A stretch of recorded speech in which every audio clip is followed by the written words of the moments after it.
नमस्ते दोस्तों, स्वागत है आपका डे 3 थायराइड योगा रूटीन में।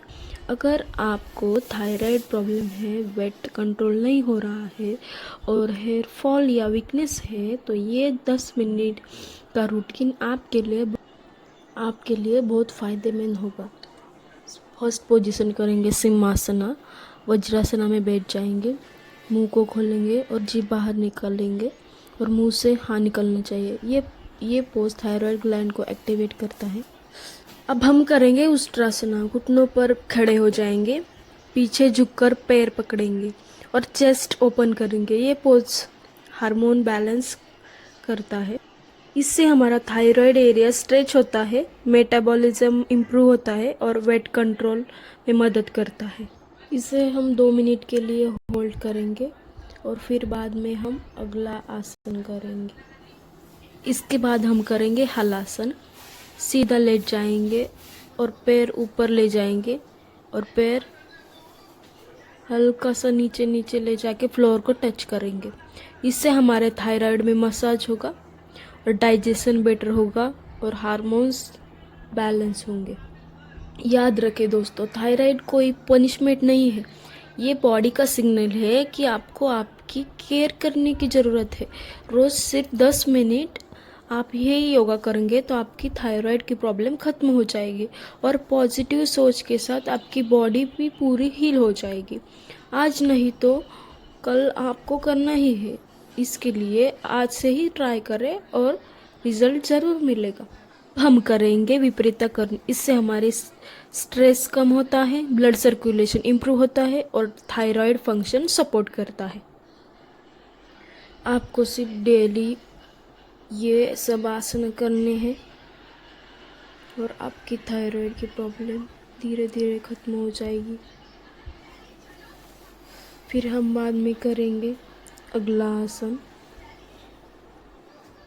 अब हम करेंगे भ्रामरी प्राणायाम। आँख बंद करेंगे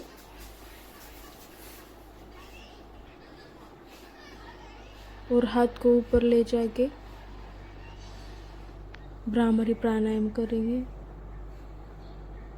नाक से सांस बाहर छोड़नी है, इससे हमारी एंजाइटी कम होंगी, हार्मोन बैलेंस होंगे और हमारा माइंड काम रहेगा।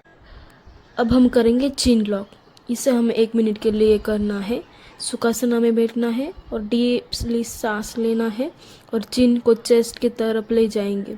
5 से 10 सेकेंड के लिए हम होल्ड करेंगे और फिर बाद में नॉर्मल सांस लेंगे।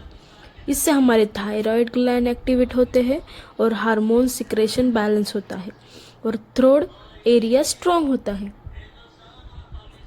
रोज़ हम बिजी रूटीन से 10 मिनट हमारे सेहत के लिए निकालेंगे तो आपकी थायराइड प्रॉब्लम और आपके हार्मोन्स सपोर्ट करेंगे और धीरे धीरे आपकी बॉडी बैलेंस में आ जाएगी।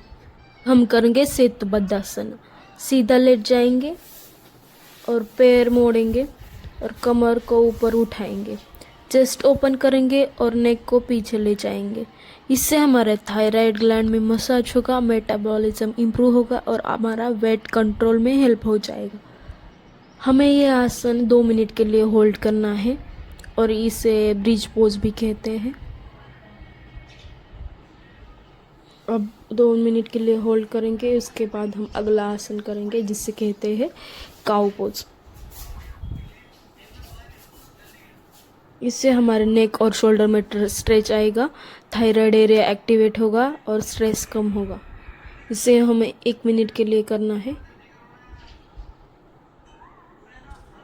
इससे हमारे स्पाइन में भी राहत मिलेगी और ये आसन बहुत बेनिफिशियल है। हम करेंगे सुप्तबद्ध कोणासना। इससे हमें 2 मिनट्स के लिए करना है। लेट जाएंगे और पैर के तलवे जोड़ेंगे, घुटनों साइड में गिरने देंगे और हाथ पेट पर रखना है। इससे हमारे हार्मोन्स बैलेंस होंगे, स्ट्रेस कम होगा और हमारी बॉडी पूरी रिलैक्स हो जाएगी।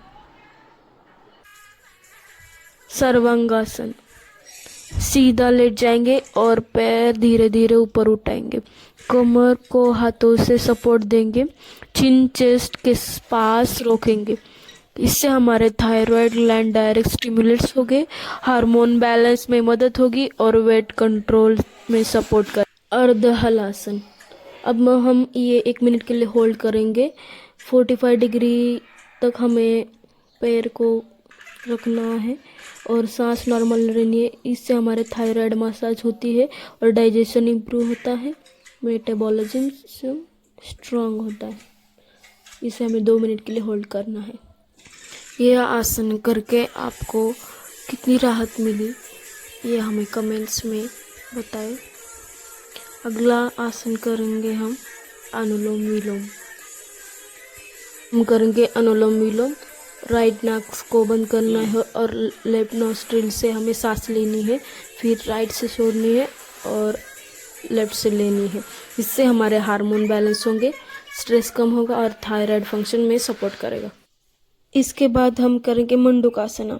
वज्रासना में बैठ जाएंगे, फिस्ट नाभि के पास ले जाएंगे और आगे झुक जाएंगे। इससे हमारा डाइजेशन इंप्रूव होगा, हार्मोन बैलेंस हो जाएंगे और थायराइड में सपोर्ट करेगा। अब हम करेंगे रैबिट योगा। अब हम और वज्रासन में बैठ जाएंगे, आगे झुककर फोरहेड फ्लोर पे टच करेंगे और हाथ आगे स्ट्रेच करेंगे। इससे हमारे नेक ब्लड फ्लो इम्प्रूव होगा और थायराइड एरिया रिलैक्स होगा और हमारे स्ट्रेस कम हो जाएगा। इसके बाद हम करेंगे पर्वतासना। इससे हमारे स्पाइन में राहत मिलेगी, ब्लड सर्कुलेशन बढ़ेगा और हम